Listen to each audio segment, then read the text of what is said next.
readings of horror. Staring eyes. Hey guys, I need to tell my story. And after reading about some of the experiences you've all had, this seems like the most appropriate place to tell it. I'm not exactly sure where to start with this. It's like this has been happening my whole life. I guess I should just organize my thoughts and start from the beginning. I'm from a generation that really was the first to have video games as a major form of home entertainment. I started on the Atari 2600 at my grandma's house. As I grew up, my parents divorced, and I went to live with my mom for most of the year. It so happened that some days after school I needed to go hang out with my cousin until she got off work. Those were good days, because my cousin actually had an NES. We played all kinds of games together. We loved Contra and Mega Man, but I really fell in love with the Mario games. I can't quite put my finger on the attraction, but I think if you talk to guys from my generation, most of us were charmed by this weird little platformer. I couldn't get enough of the Mario games, and it was always kind of hard to tear myself away from them when it was time to go home. Now, fast forward a few years. The first game console that I really owned for myself was the Super Nintendo, the SNES. But I didn't need very many, because it came with the one I really obsessed over, Super Mario World. I played that game over and over. Even after I had beaten it multiple times, I mastered every level, including the Star Road levels, on all 3 save slots. And while that might not seem like much now, back then it was pretty cool. Then, to make a long story short, I know, too late, right? The game broke. I won't get into the whole thing, but suffice to say that it involved my sister, who didn't like me, and the microwave. I couldn't afford another copy of the game, so I started scouring the local game rental places. Each store had a copy of it, but it was always rented out, so I would always rent the other games, but they never really satisfied like Mario. I loved F-Zero and Pilot Wings. I got pretty good at Street Fighter 2, but I missed Mario. Then one day it was finally in. I was so excited. I got home, pushed it into the top of my SNES, and fired up. Soon I was immersed in the adventure through Dinosaur Land again. Now, I told you guys all of that to get here. I played through that game until I got to the Forest of Illusion. In the first ghost house, about halfway through the level, the screen froze. I didn't think anything of it. After all, it was the danger of renting games, especially popular ones. Sometimes they were played so much and abused, and they glitched. I turned off my SNES, turned it back on, loaded up my save, and got back to the ghost house again, and started playing. This time I noticed that the boos were a little bit glitch looking, and they would chase me even if I faced them. I thought that was pretty cool, and ran through the level until, again, about halfway through, the game froze. Again, I powered off my SNES, I pulled the cartridge out, and performed the ultimate maintenance maneuver on it. I tapped it hard with my palm and then blew hard into the bottom of it. Never fails. I popped it back in, loaded up my save, got back to the ghost house, and went inside. This time there were no boos.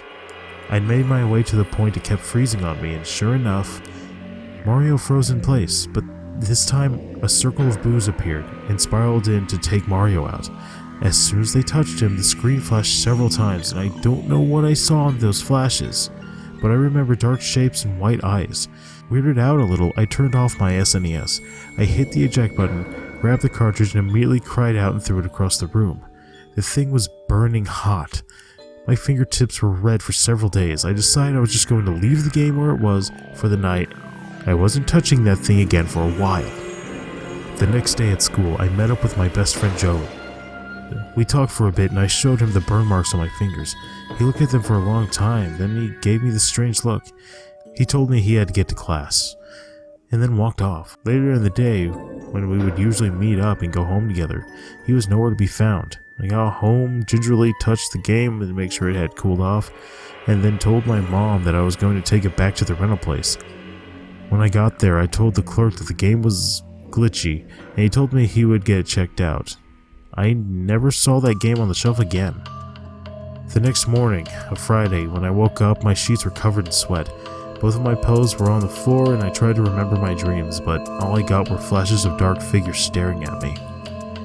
I went to school, waved at Joey from down the hall, but he turned around and walked away like he was mad about something. At lunch, I saw him at a table, so I sat down next to him and asked him what was up.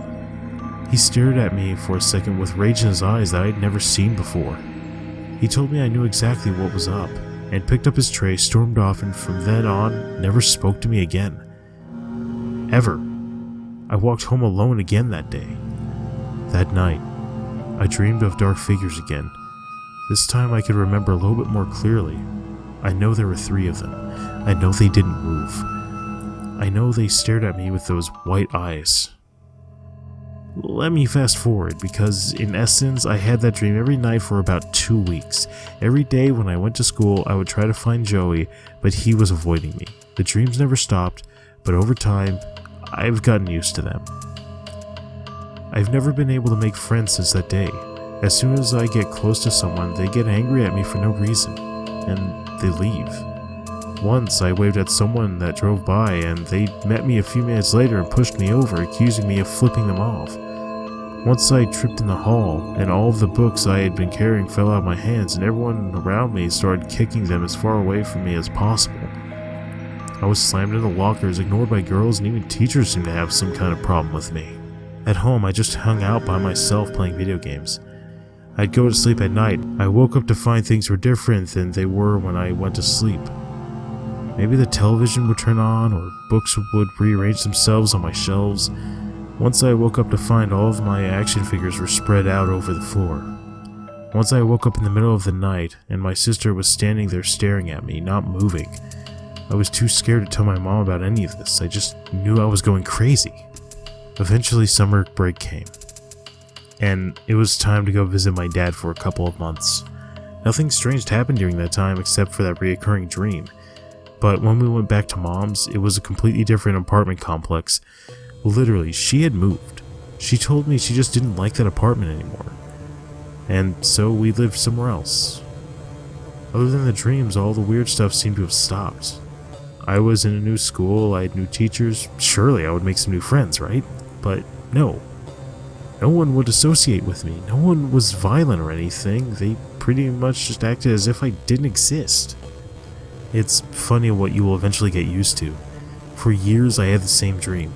The same 3 dark figures staring at me for years.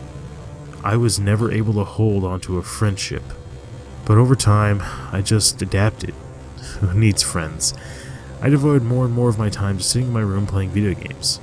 In high school, I didn't have a girlfriend. I didn't go to homecoming or prom. I played my N64. I've never been able to hold down a job because it seems like as soon as I get one, either a coworker or a customer will get angry at me and I end up getting fired. Eventually, I wound up in a cubicle in a dead-end job that made me enough money to eat, pay bills, and get the occasional game. I mostly stuck with Nintendo systems because they seemed most fun to me. I even had a Virtual Boy. I have a Wii now, and I still love Mario games. Mario Galaxy blew my mind, so of course, when the sequel came out, I got it. The dreams never stopped, but I expect them now. I tend to spend all night staring right back at those dark figures. Last Monday, I was drenched in sweat. The television in my room was on, showing nothing but static. Late Wednesday, I woke to find 3 rats on my desk, staring at me. They didn't move until I threw a shoe at them. Last Thursday, someone threw a rock through my window. It's starting again, and it's all because of that stupid YouTube video. It was one of those creepy stuff in video games videos, and when I watched it, I couldn't believe my eyes. There they were. I loaded up my copy of Mario Galaxy 2, went to the Shiverburn Galaxy, looked up, and there they were. Those 3 figures. No matter where you go in that level, they're there, staring at you, staring at me. As soon as I saw them, my fingertips started to hurt. Guys, I can't take it anymore. I thought I was used to it, but I'm not. I'm 34 years old, and I have nothing to show for it. I haven't gone to work since I watched that video 2 weeks ago, and I assume I've been fired. Doesn't matter. Sooner or later, my landlord will come looking for the rent, and someone will eventually find me. I'm leaving this record so that at least some people will know my story. I've got the rope all set up, and as soon as I finish typing this, and submit it to the website. I'm going to use it. If you've read this entire thing, thanks for sticking with me for a few minutes. You're the closest things to friends I've had in years. Goodbye, Jim. November 26, 2012.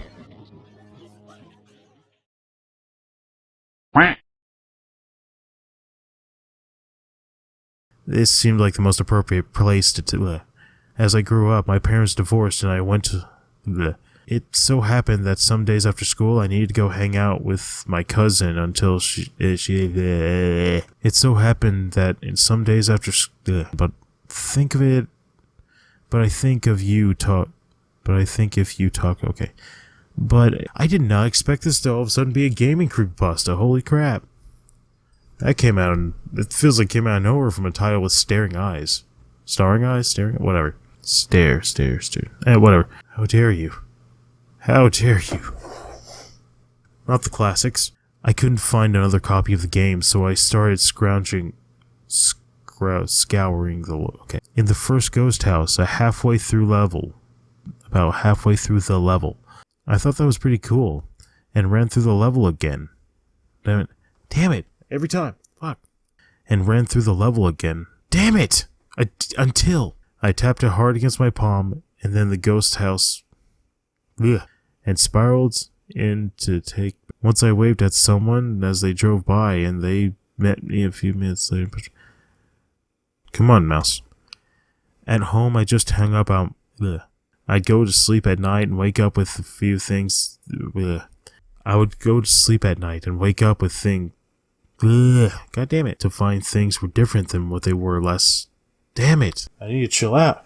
Fuck. And wake up to find things were different than they. Sentence structure is different. And wake up to find things were different than they were when I went to. And wake up to find things were different than when they were when I went. God damn it, I just need to spread along. It's funny what you will give it. Shiver burn. Damn, I haven't gone to war. Thank you for watching. Feel free to like, comment, share, and subscribe if you want to be my buddy. If you have any suggestions for future content or tips, let me know in the comments below. And always remember, you have potential.